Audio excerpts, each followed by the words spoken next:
Salut les voyageurs et les passionnés de technologie. Nouvelle vidéo qui commence aujourd'hui ici à Kiev en Ukraine.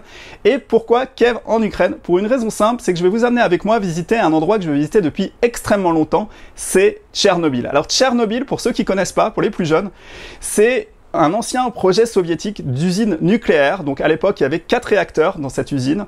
Un 5e était en construction. C'était un projet assez immense. Et le 26 avril 1986, ce qui s'est passé, c'est qu'ils ont fait des tests et les tests ont échoué et un des réacteurs, le numéro 4, a explosé. Alors s'en est suivi toute une polémique parce qu'au début, l'Union soviétique et les Russes n'ont pas voulu annoncer au public, n'ont pas voulu annoncer à l'international que ce réacteur avait explosé et donc ils ont dissimulé ça. Puis quelques semaines après, finalement, les Occidentaux ont découvert qu'il y avait eu une explosion nucléaire, qui avait eu des conséquences dramatiques et que la zone était complètement ravagée. Mesdames, Messieurs, bonsoir.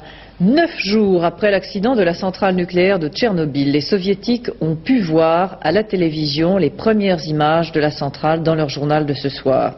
Images prises d'un hélicoptère qui a survolé la centrale accidentée. Regardez bien, voici le bâtiment du réacteur 4 et son toit éventré tel qu'on l'avait déjà vu sur une photo noir et blanc. Ce même jour, et pour la première fois également depuis l'accident, l'URSS ouvre ses portes à des personnalités étrangères. Donc du coup, la zone a été évacuée et il reste aujourd'hui cette zone avec ce réacteur qui a été couvert. Donc tout ça, je vais vous l'expliquer dans la suite des vidéos. Je vous ai préparé d'ailleurs 3 vidéos. La première, ça va être pour aller visiter un village qui était pas très loin, qui a été complètement abandonné. Et donc on retrouve quasiment la totalité du village en l'état. Les habitants sont partis et donc on peut aller se balader dans le village, aller voir comment c'était à l'époque, il y a 35 ans, et voir comment c'est aujourd'hui avec la nature qui a grandi autour. Dans la deuxième vidéo, on ira ensuite voir un radar, un immense radar qui a été construit par les soviétiques à l'époque de la guerre froide. Donc à cette époque-là, ils l'avaient construit secrètement, mais c'était quand même un truc qui faisait 1 km par 120 mètres de haut, et c'était dans le but de prévenir si toutefois il y avait une attaque nucléaire des Américains et s'ils voulaient en fait détecter les missiles à l'avance et savoir s'ils pouvaient évacuer la zone. Donc ça va être la deuxième vidéo. Et dans la troisième vidéo, on ira manger dans la cantine du réacteur numéro 4 et des autres réacteurs d'ailleurs.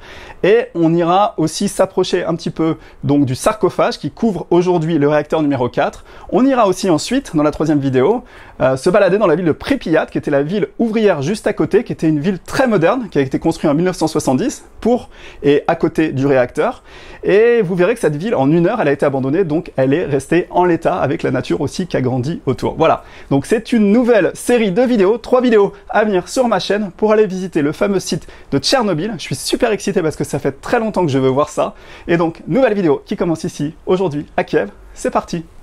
Et pour y aller, on va utiliser Uber. Donc ça, je vous en ai déjà parlé. Bolt et Uber, c'est 2 applications ici qui vous permettent de commander des transports et ça va me coûter 1,50 €.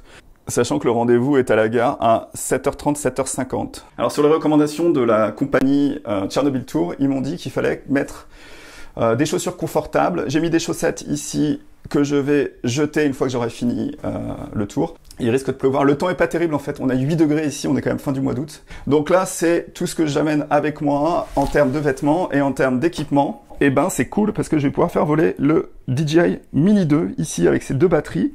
J'ai un powerbank au cas où je tombe en rade de batterie. Ici, j'ai mon Sony ZV-1 et je filme aujourd'hui toute la journée avec le DJI Pocket 2. Et donc, c'est la pochette de chez Peak Design 3 litres qui est vraiment suffisante pour la journée. Ciao, chambre d'hôtel. Bye bye.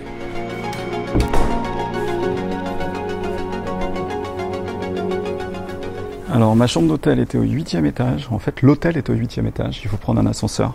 C'est vraiment très bizarre pour trouver l'endroit. En fait, il faut rentrer, téléphoner au mec. Ça ressemble à ces anciens trucs soviétiques, là, hyper cachés. Et je voulais vous montrer ici, regardez, si c'est pas magnifique, cet hôtel-là. Alors, qui n'est pas le mien, mais il est vraiment chouette. Et là, vous avez une terrasse sur plusieurs étages. Et là-haut, tout en haut, vous avez la vue sur la ville. Uber, arrivé. Hello.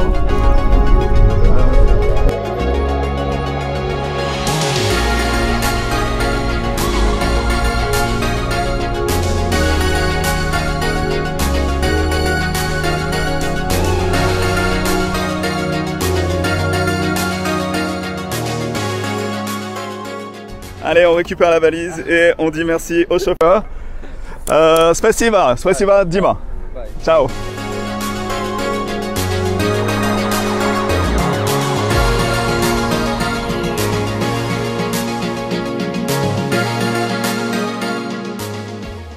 finalement la valise, on va la mettre ici.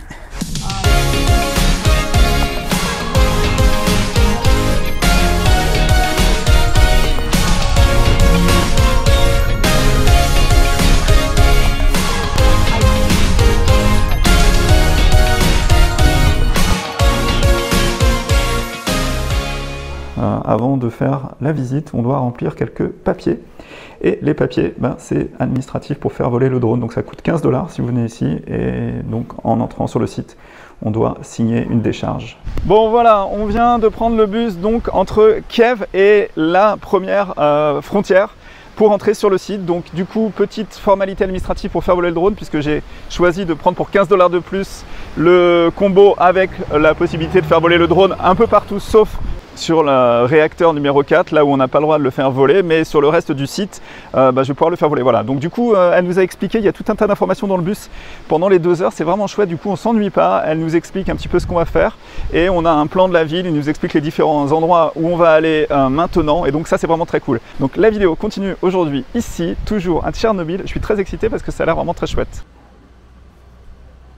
En supplément, si vous faites le tour, ici, Tchernobyl Tour, là vous avez même le site internet d'ailleurs, si ça vous intéresse d'avoir plus d'informations, mais vous pouvez réserver ça pour 5 $ et ça va vous permettre de calculer la quantité de radioactivité quand vous êtes sur le site. Donc ça c'est assez bien et je vous le recommande vivement. Ça c'est la carte du site, vous avez tous les endroits qu'on va aller visiter aujourd'hui et première étape ça va être le village de Zalissa qui est un village, un ancien village abandonné.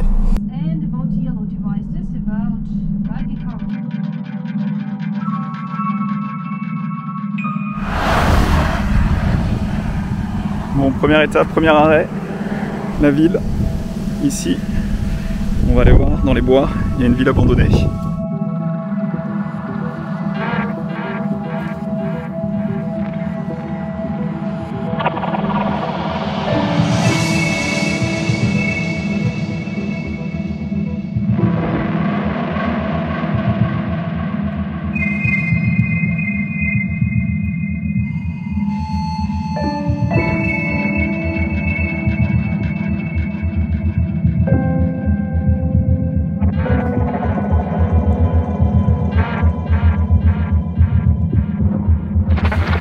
Alors ça c'est marrant, c'est un siège qu'on utilisait à l'époque pour faire accoucher les femmes. On mettait les jambes ici et ça servait de lit.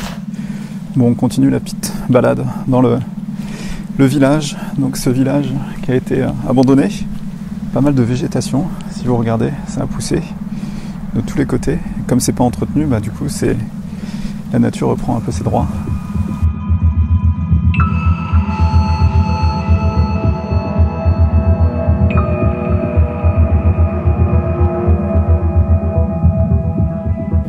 Cette pièce est intéressante, en fait ça ressemble à une grange et là on a soit un espace qui servait de, je sais pas si vous voyez, un espace qui servait de cellier. Ils étaient hyper inquiets à l'idée de se faire attaquer par les Américains avec des missiles et donc du coup ils avaient creusé des espaces pour se protéger en cas d'attaque. Encore un autre exemple ici, vous voyez ça va sous terre.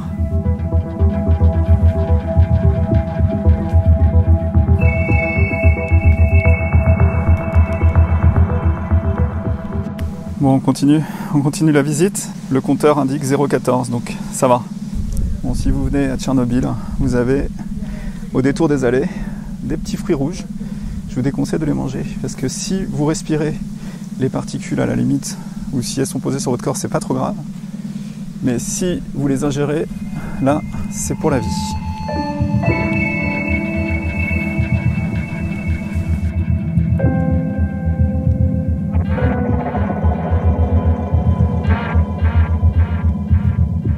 Allez, on continue l'exploration du village et là derrière on a quelque chose qui ressemble à un ancien supermarché. Alors c'est assez intéressant, c'est écrit en lettres cyrilliques. Alors ce qui est important aussi si vous venez ici, c'est de ne rien toucher, puisque c'est comme ça que ça se propage en fait là. Si vous touchez quelque chose qui est hautement radioactif et que vous conservez la particule, vous risquez de la ramener chez vous, même si à la fin il y a quand même un test. On passe à travers une machine qui va vous indiquer si vous avez si vous n'avez pas ramené une particule très radioactive. Ça, c'était les toilettes. En fait, c'est marrant parce que c'était il y a 35 ans, mais ça paraît presque plus récent.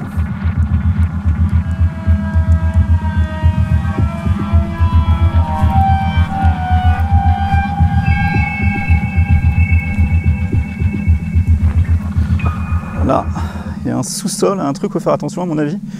Ils sont protégés, mais si vous ne voyez pas, vous risquez de tomber. Je pense qu'il y a quand même un réseau de souterrains. Encore une fois, à cette époque, il faut comprendre que les États-Unis et la Russie ils étaient en bise-bise et ils avaient une peur folle de se faire attaquer par missiles. Donc c'était la guerre froide.